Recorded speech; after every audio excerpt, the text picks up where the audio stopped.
Assalamualaikum warahmatullahi wabarakatuh.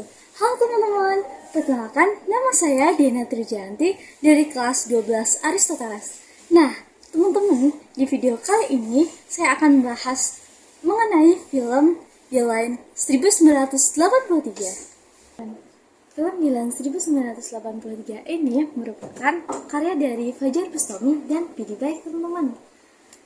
Film ini merupakan prequel dari film Deadline 1990 dan 1991 yang tayang pada tanggal 13 Juni 2024. Tapi sebelum kita mulai lebih dalam, ternyata film ini memiliki banyak kontroversi di Indonesia, teman-teman.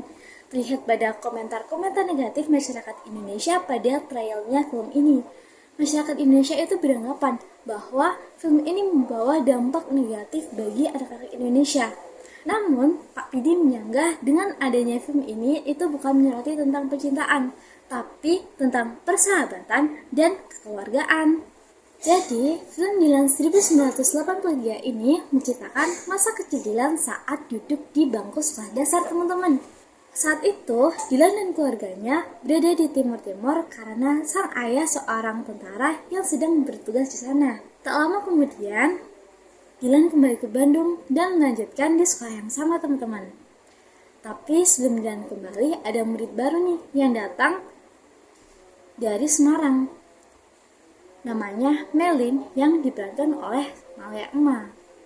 Saya Dilan. Saya bukan murid baru. Yang murid baru itu Maylin Mary Oi. Tapi rupanya Dilan itu suka dengan Melin. Lalu dia mempelajari bahasa Mandarin. Film ini berlanjut dengan kejahilan Dilan dan teman-temannya. Judes ya? Ya, soalnya kamu jahil. Karakter Dilan yang unik membuat film ini menghadirkan komedi yang penuh tawa. Terlihat pada scene saat Dilan menggoda Mary. Apa yang paling kamu cintai di dunia ini, Mary? Tuhan. Aduh. Kenapa, Lan? Sayangku berat. Namun, alur film Dilan 1983 tidak hanya sampai situ, teman-teman. Konflik mulai muncul ketika Dilan bersaing dengan Furqan, teman sekelahnya yang sama-sama menyukai Melin. Linda suka sama si Furqan. Sering lihat Melin sama si Atika ngobrol bareng sama si Furqan di kelas. Masalah Dilan bertambah ketika Dilan berhadapan dengan geng yang tidak menyukainya karena latar belakangnya sebagai seorang tentara. Ikin mau ngomong sama kamu. Ngomong apa lagi? Nantang sih ya kaing. Enggak. Saya ngejawab. Film ini berlanjut dengan tingkah ajaib Dilan dengan teman-temannya yang selalu membuat kegaduhan. Tersesat. Melin juga diterima baik oleh keluarga Dilan. Terlihat saat Dilan mengajak Melin bermain ke rumahnya. Melin disambut baik oleh keluarga Dilan. Film ini berakhir pada saat Dilan mendengar kabar bahwa toko ayah Melin itu dirampok dan menyebabkan ayah Melin meninggal.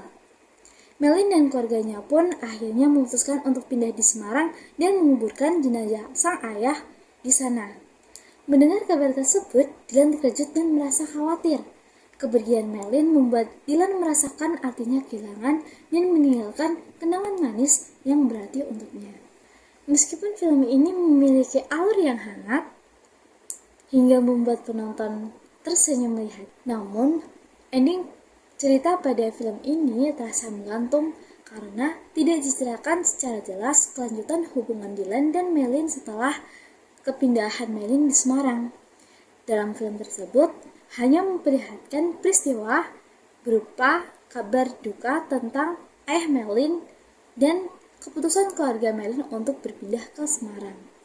Terlepas dari kekurangan tersebut, film Dilan 1983 menyampaikan pesan bahwa perbedaan latar belakang tidak menjadi penghalang untuk menjalin persahabatan. Sekian dari saya. Wassalamualaikum warahmatullahi wabarakatuh.